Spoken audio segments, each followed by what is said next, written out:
Hello നമസ്കാരം. അപ്പോൾ നാളത്തെ ഒരു അടിപൊളി എപ്പിസോഡിൻ്റെ സ്റ്റോറി ആട്ടോ ഞാൻ പറയാൻ പോകുന്നത്. അങ്ങനെ അലീനയുടെ ബാഗിൽ നിന്ന് ഒരു ഗോൾഡ് റിങ് കണ്ടെത്തുകയാണ് ബബിത. അമ്മ ഇതേ ഒരു മോതിരം എന്ന് പറഞ്ഞ് കാണിച്ചു കൊടുക്കുന്നുണ്ട്. പെട്ടെന്ന് തന്നെ വൈജയന്തി അത് വാങ്ങിക്കുക കേട്ടോ. വാങ്ങിച്ചിട്ട് അലീനയാണെങ്കിൽ ആകെ പെട്ടതുപോലെ നിൽക്കുകയാണ്. കാരണം എന്താ ഇത് സംഭവം എന്നൊന്നും മനസ്സിലാവാതെ ആകെ ഞെട്ടി നിൽക്കുകയാണ്. തൻ്റെ ബാഗിൽ ഇങ്ങനെ ഒരു മോതിരം, തൻ്റെ കയ്യിൽ മോതിരമില്ല, ഇനിയെല്ലാം തീർന്നു, ഇതിന് എങ്ങനെ എനിക്ക് രക്ഷപ്പെടാൻ പറ്റും എന്നുള്ളതൊന്നും അവൾക്ക് അറിയില്ല കേട്ടോ. ആകെ ഞെട്ടിത്തരിച്ച് നിൽക്കുകയാണ്. അങ്ങനെ ആ മോതിരം വാങ്ങിയിട്ട് വൈജയന്തി ചോദിക്കുന്നുണ്ട്, ഇത് സ്വർണ്ണമാണോടി എന്ന് ചോദിക്കുക കേട്ടോ. കാരണം ഒരു ഗോൾഡ് കവറിങ് ഉള്ളൊരു മോതിരവും ആകാം. അപ്പോൾ അലീന പറയുന്നുണ്ട്, എനിക്കറിയില്ല എന്ന് പറയാം കേട്ടോ. അതെന്താ നിനക്കറിയാത്ത, ഇത് നിൻ്റെ മോതിരമല്ലേ എന്ന് ചോദിക്കുകയാണ്. അല്ല, എൻ്റെ മോതിരമല്ല, എനിക്കറിയില്ല, ഇത് ആരുടെ മോതിരമാണെന്ന് എനിക്കറിയില്ല, എൻ്റേതല്ല എന്ന് പറയണം അലീന.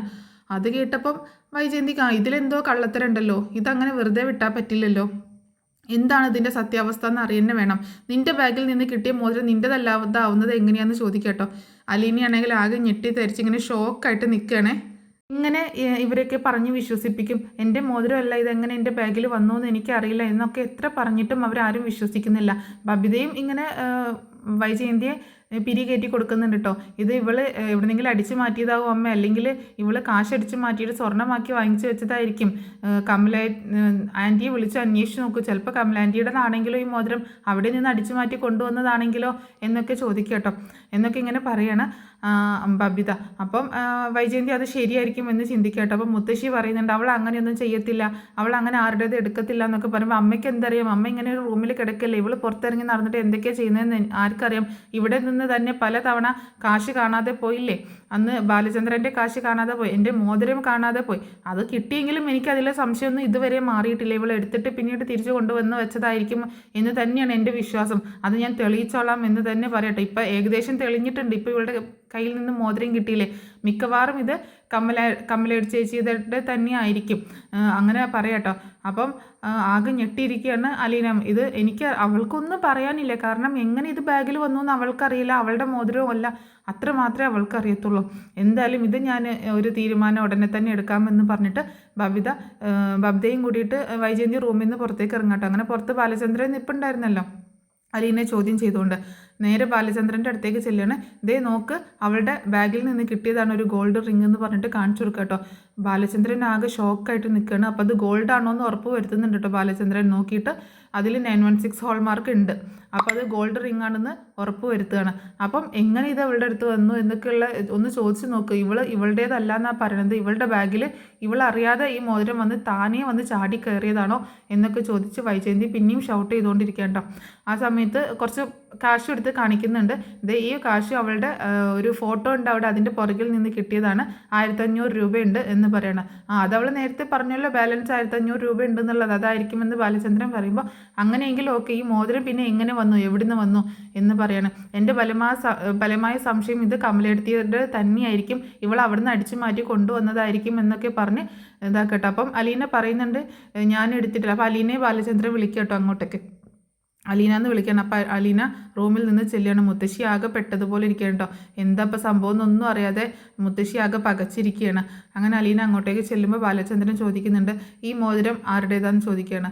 എനിക്കറിയില്ല. പിന്നെ അതെങ്ങനെ നിൻ്റെ ബാഗിൽ വന്നു? എനിക്കറിയില്ല സാർ, ഞാൻ അറിയാതെ, എനിക്കറിയാത്ത കാര്യം ഞാൻ എങ്ങനെ പറയാനാണ്, ഇതെൻ്റെ മോതിരമല്ല. ഈ മോതിരം നിൻ്റെതല്ല എന്ന് തന്നെയാണോ നീ ഉറപ്പിച്ച് പറയുന്നതെന്ന് ചോദിക്കുമ്പോൾ അത് ഇത് എൻ്റേതല്ല, എങ്ങനെ ഇതെൻ്റെ ബാഗിൽ വന്നു എന്ന് എനിക്കറിയില്ല. ഇവൾ പറയുന്നത് പച്ച കള്ളമാണ്. ഇവൾ എവിടുന്നോ അടിച്ചു മാറ്റി കൊണ്ടുവന്നതാണ്, ഇവളുടേതല്ല മോതിരം എന്നുള്ളത് ശരിയാണ്, പക്ഷേ ഇതെങ്ങനെ ഇവളുടെ ബാഗിൽ വന്നു എന്ന് ഇവൾക്ക് അറിയില്ല എന്ന് പറയുന്നത് ശരിയല്ല എന്നൊക്കെ പറയണേ. അങ്ങനെ ഈ ഒച്ചപ്പാടും ബഹളമൊക്കെ കേട്ടിട്ട് കൃഷ്ണയും ഹരിയും രോഹിതൊക്കെ ഇറങ്ങി വരുന്നുണ്ട് കേട്ടോ. കൃഷ്ണയും രോഹിതൊക്കെ താഴേക്ക് ഇറങ്ങി വരുന്നുണ്ട്. അപ്പോൾ ഈ മോതിരത്തെ പറ്റിയുള്ള ചർച്ച ഇങ്ങനെ കൊടുമ്പിരി കൊണ്ട് നടന്നുകൊണ്ടിരിക്കുകയാണല്ലോ.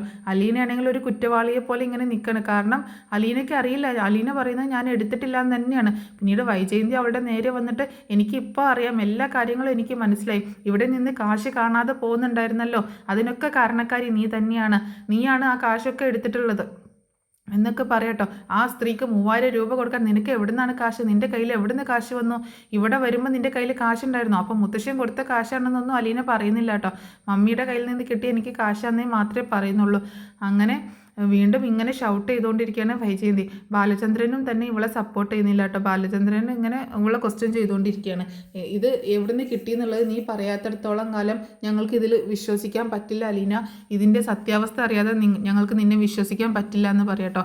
അപ്പോൾ അലീന പറയുന്നുണ്ട്, ആരും എന്നെ വിശ്വസിക്കണ്ട, എനിക്കറിയാം, എനിക്ക് എന്നെ വിശ്വാസമുണ്ട്, ഞാൻ ആരുടേതും ഒന്നും മോഷ്ടിച്ചിട്ടുമില്ല, ഈ മോതിരം എൻ്റേതുമല്ല, ഇത് എങ്ങനെ എൻ്റെ ബാഗിൽ വന്നു എന്നുള്ളത് എനിക്ക് അറിയത്തുമില്ല, എനിക്കും അറിയാം, ദൈവത്തിനും അറിയാം ഞാൻ തെറ്റുകാരിയല്ല എന്നുള്ളത് എന്നൊക്കെ പറയാട്ടോ.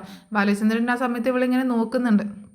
ആ സമയത്താണ് രോഹിത് പറയുന്നത്, ഈ മോതിരം ഞാൻ കണ്ടിട്ടുണ്ട്, ഇത് എനിക്കറിയാം എന്ന് പറയാട്ടോ. അപ്പം ഞെട്ടിത്തെറിച്ചുകൊണ്ട് അലീനയും അതുപോലെ ബാലചന്ദ്രനും വൈജയന്തിയും ഒക്കെ രോഹിത്തിനെ നോക്കുക. നിനക്ക് എങ്ങനെ അറിയാം? ഈ മോതിരം ആരുടേതാണ്? നിൻ്റേതാണോ ചോദിക്കാൻ. എൻ്റേതല്ല, ഇത് ഞാൻ കണ്ടിട്ടുണ്ടെന്ന് പറയണം. ആരുടേതാന്ന് ചോദിക്കുകയാണ്. ഇത് കൊല്ലപ്പള്ളിയിലെ ഹരി അലീനയ്ക്ക് കൊടുത്ത മോതിരാന്ന് പറയാട്ടോ. അത് കേട്ടിട്ട് ആകെ ഞെട്ടിത്തെറിച്ച് പോവുകയാണ് ബാലചന്ദ്രനും അതുപോലെ വൈജയന്തിയും അലീന കേട്ടോ. അലീന ആകെ പകച്ചു പോകണം, ഇവരെന്തായി പറയുന്നതെന്ന് ഓർത്തിട്ട്. അപ്പോൾ പറയുന്നുണ്ട്, ഇവർ തമ്മിൽ എന്തൊക്കെയോ അടുപ്പങ്ങളുണ്ട്, അവിടെ വെച്ചും ഇവരെന്തൊക്കെയോ കണക്ഷൻസ് ഉണ്ട്. ഹരി എന്നോട് ഇവിടെ വന്നിട്ട് എല്ലാം പറഞ്ഞിട്ടുണ്ട്, ഇവളും ഹരിയായിട്ട് എന്തൊക്കെയോ കണക്ഷൻസ് ഉണ്ട്. അപ്പോൾ ഇവൾ വിളിച്ചിട്ടാണ് ഹരി ഇങ്ങോട്ടേക്ക് വരുന്നത്. ഇവൾ വിളിക്കും, ആളില്ലാത്ത സമയത്ത് വരാനായിട്ട് ഇവൾ വിളിക്കും, ആ സമയത്ത് ഹരി വരും. എന്നിട്ട് ഇവർ തമ്മിൽ എന്തൊക്കെയോ ചീത്ത ബന്ധങ്ങളുണ്ട്. അങ്ങനെ കഴിഞ്ഞ ദിവസം ഹരി ഇവിടെ വന്നപ്പോൾ ഒരു ഗോൾഡ് റിങ്ങുമായിട്ടാണ് വന്നത്. ഇത് ആർക്കാന്ന് ചോദിച്ചപ്പോൾ ഇത് അലീനയ്ക്ക് കൊടുക്കാൻ വേണ്ടിയിട്ട് കൊണ്ടുവന്നതാണ് എന്ന് പറഞ്ഞായിരുന്നു, എന്നെ കാണിച്ചായിരുന്നു ഹരി.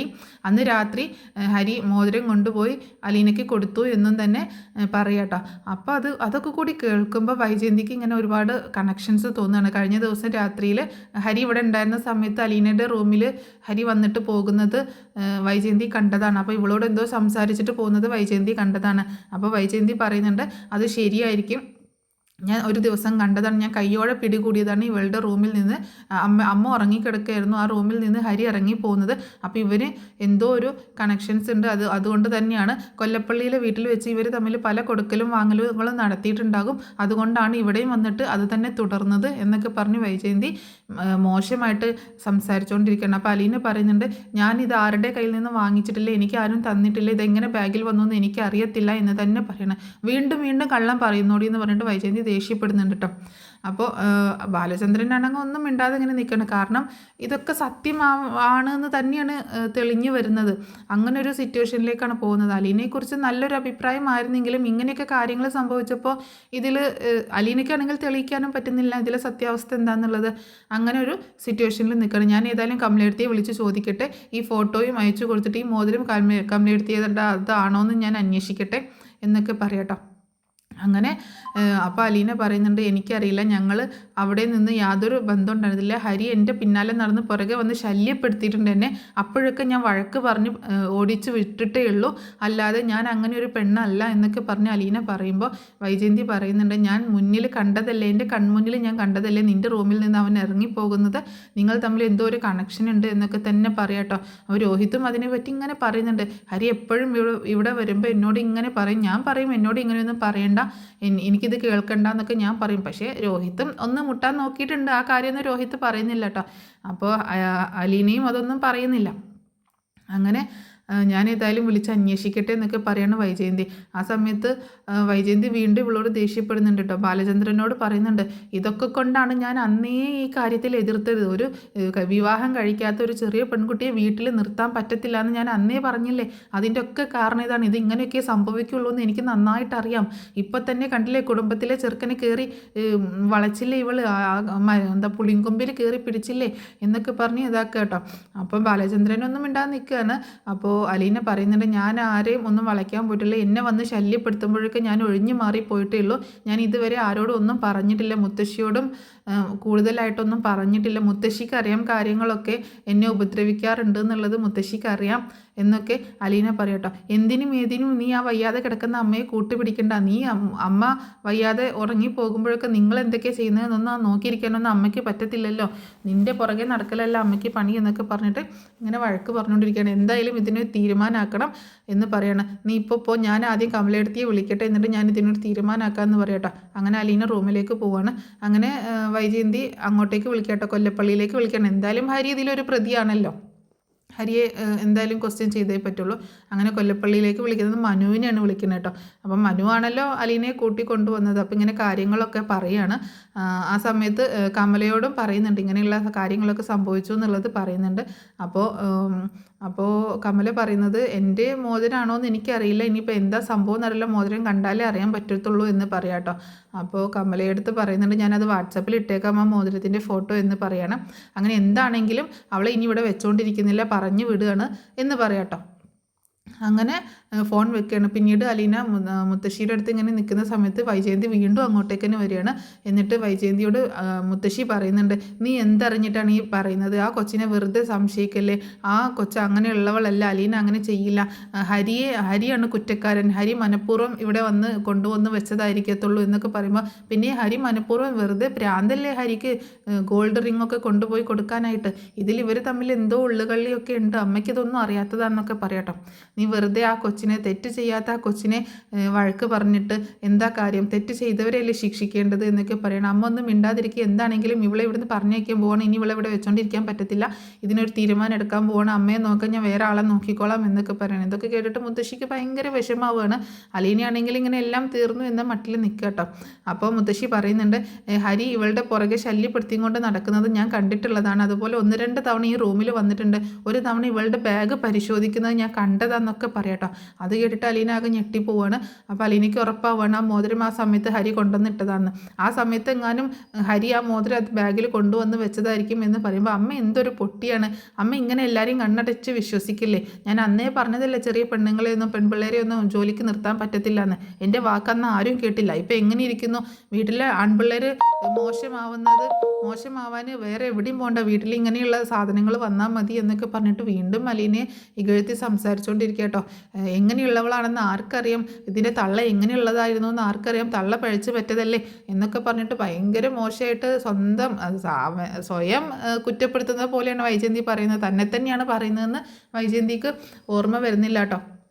അപ്പോൾ അലീന പറയുന്നുണ്ട്, നിങ്ങൾ എൻ്റെ അമ്മയെക്കുറിച്ച് സംസാരിക്കരുത്, ഒരിക്കൽ നിങ്ങൾ ഇതിനൊക്കെ ഖേദിക്കേണ്ടി വരുമെന്ന് പറയട്ടോ. ഞാൻ എന്തിനാടി ഖേദിക്കുന്നത്, ഞാൻ ഏതോ ഒരു സ്ത്രീ നിന്നെ പെറ്റതിന് ഞാൻ എന്തിനാ ഖേദിക്കുന്നത് എന്നൊക്കെ പറഞ്ഞ് വീണ്ടും അവളെ വഴക്ക് പറയാണ്.